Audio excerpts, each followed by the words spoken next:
What's up guys? Welcome to AnimeKouhai. If you'd like to help me out, please hit the like button and subscribe to my channel. We will, indeed. Of course. Magellan felt a bit irked by the straightforward rejection, but he wasn't petty enough to let it ruffle his composure. In this context, holding the title of Emperor of the Great Rosium dynasty didn't carry significant weight. Even he acknowledged that his continued existence was primarily due to her recognizing his utility. Could I, at least, learn the name of the woman to whom I owe my life? Refer to me as Ryuo, please. Very well. And once again, Ryuo, I express my gratitude. No problem. Now, I'll inform you once we've set a time and date for the summit. For now, make yourselves comfortable here, all right?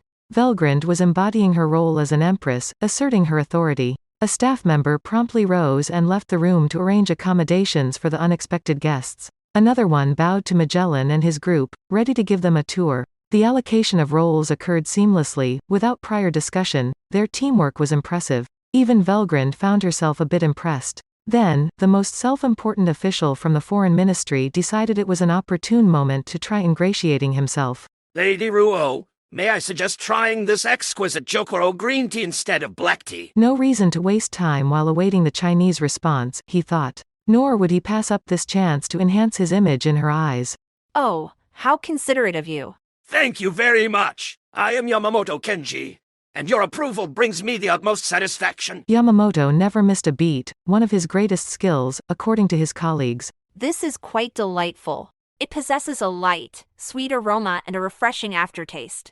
Yes, I take great pride in it. It's sourced from one of my preferred establishments. I like it. In that case, you might also enjoy some of the snacks we have here. Yamamoto then presented fondant au chocolat, emitting an elegant sweetness. This was an almost decadent indulgence during wartime. He had acquired this treat for himself, leveraging his influence and financial resources, but he was offering it to Velgrynd now. The taste more than met her satisfaction. Yamamoto Kanji, was it? I'll remember that name. Oh, absolutely, my lady. The honor is beyond measure. She extended this offer, having never bothered to commit any other human name to memory in her entire existence. Surprisingly, she could be susceptible to bold bribery like this. Perhaps Yamamoto deserved the win, being quick to discern that money alone wouldn't sway her. After a period of anticipation, the Chinese have given their response. They've agreed to attend the summit. The room was filled with the welcome news, sealing the deal for the five-nation summit.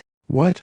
Can that be true? Well, naturally. Why would I deceive you? Velgrynd's announcement left Akira Sakura completely astounded. A summit like this was deemed impossible, yet she had effortlessly brought it to fruition. Once again, predicting her actions is impossible. I'm fortunate she's on my side, but if it's solely based on her fondness for me, well, it's almost too absurd to fathom. These amicable terms could change instantly at Velgrynd's whim, a thought that worried Akira Sakura. Trust is usually built gradually. It involves spending time together, understanding each other's boundaries, and learning what triggers their anger. Nations function similarly. If they can't share values, cooperation becomes challenging. Invaders like the Phantoms were clear enemies, as reasoning with them was futile. While it seemed regrettable to resort to violence against intelligent beings, there had to be a line drawn somewhere. And then there was Velgrynd. Isn't this marvelous, Rudra? I'll arrange a venue for the summit, so what time suits you? Velgrynd was placing complete trust in Akira Sakura, and that's why he needed to remain vigilant. His conclusion: combat kindness with kindness. Since he had no choice but to trust her, there was no need to dwell on it. He had to express his gratitude with all his might, the only way he believed he could repay her. I appreciate it, Velgrynd. It would make me even happier if you continue assisting me like this. Ha ha ha ha. Oh, don't worry about it. Velgrynd laughed, revealing the joy deep within her heart. To her, Rudra's happiness was intertwined with her own, confirming that Akira Sakura's decision had been absolutely correct. The summit's schedule was set for the day following lunch, emphasizing the need for a swift strategy against the Yoma. Grand arrangements were deemed impractical by Akira Sakura, who prioritized efficiency over elaborate preparations. Time zone differences and other commitments of the world leaders held no concern for him. This decision was conveyed to the other nations, met with agreement, though it created some tense moments for the Foreign Ministry's intelligence department. Velgrynd, however, remained indifferent to these tensions. Ah, Yamamoto, isn't it? Keep up the good work. This compliment was the pinnacle of consideration from Velgrynd, appearing doubly unfair as Yamamoto's staff toiled while he mostly sat around. Nevertheless, Velgrynd proceeded to make her next set of demands. All right, ensure a site is ready by tomorrow morning. Something solemn and impressive, fitting for His Majesty the Emperor. Gladly. Though beyond reason, Yamamoto had no grounds for refusal, and he even appeared somewhat grateful. Perhaps this experience was awakening certain fetishes unknown to him, but Velgrynd remained oblivious and unconcerned. Oh, and can you relocate a communicator to a somewhat larger room for me? What for, my lady? Since the summit relied on voice communication, Yamamoto intended to use the largest meeting hall, not a somewhat larger room. He questioned Velgrynd's choice. Well, because I'm going to have people from all the other nations here too, just like with Great Rosium. It'll save them some trouble, and won't it eliminate a lot of wasted time?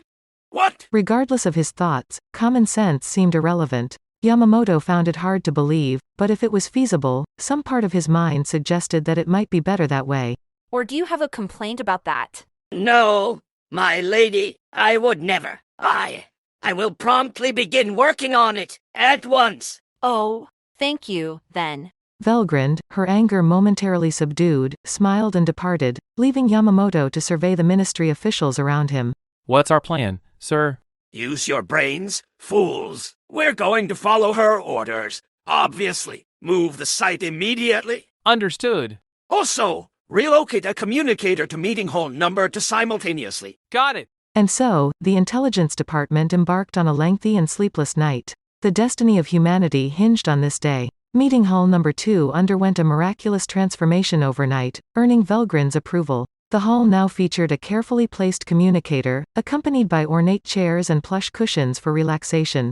All unnecessary elements were removed from this spacious meeting space, and the elegant decor catered to the preferences of the visiting world leaders. A table against the wall held light refreshments and drinks, attended to by several servants. Every detail exuded top-tier quality, leaving no room for doubt about the refined taste of the conquering empire. I'm impressed. Well done, Yamamoto. Yes, my lady. Thank you very much. Just hearing that from you makes me feel like I, Yamamoto, am ascending toward the heavens. Yamamoto Kanji was an adept flatterer, seizing this rare chance to win Velgrynd's favor, and he succeeded brilliantly. Velgrynd, renowned for her appreciation of the finer things, was not easily impressed. The military officers who stopped by were amazed at Yamamoto's accomplishment in a single night, and his staff beamed with pride.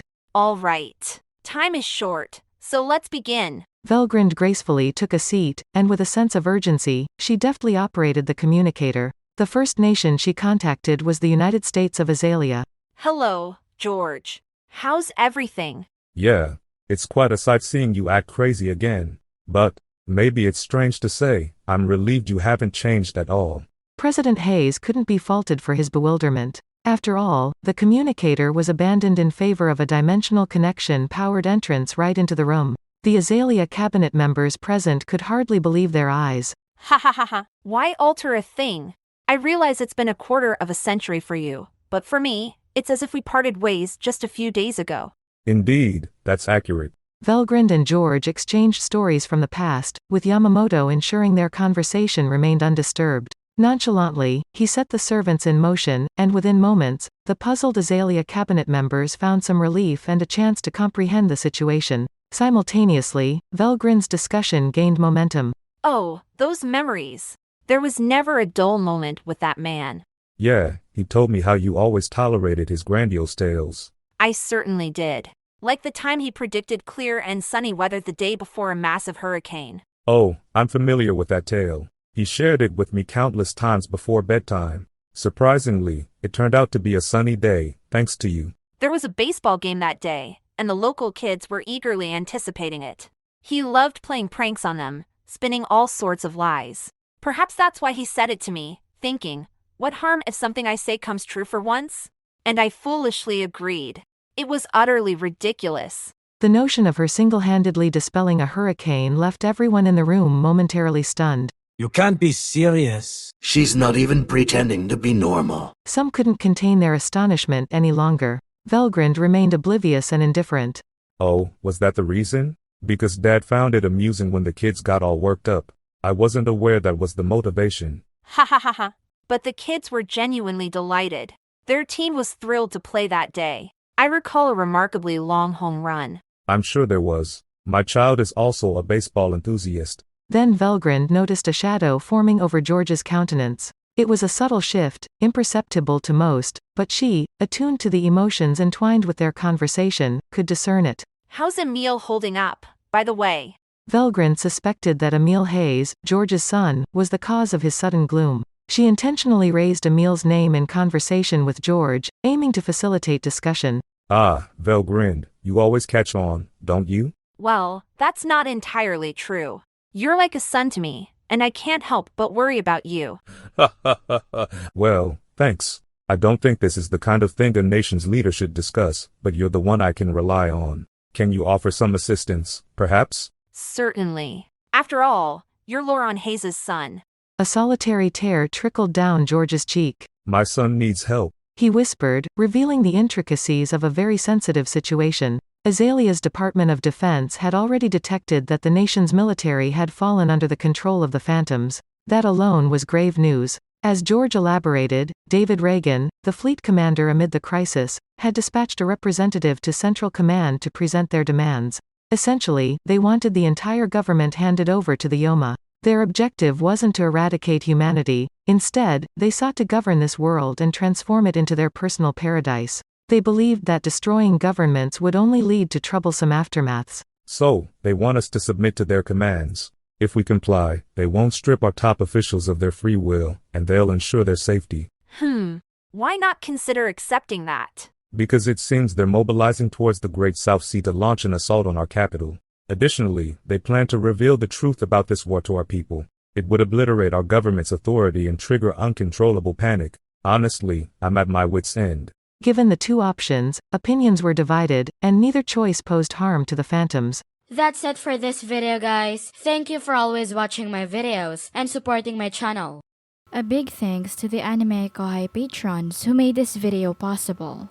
Judah Herrera, Just a Guy, Miss L.W. Hernandez, Guy Ensley, Simon Rode, Emperor WSA, Miko Espinosa, George Hage, Pratik Bandari, Arod Dare, Faiz Mansour, Jackson Early, Alpha Domination. Thank you so much for helping out. I'll see you guys in the next video.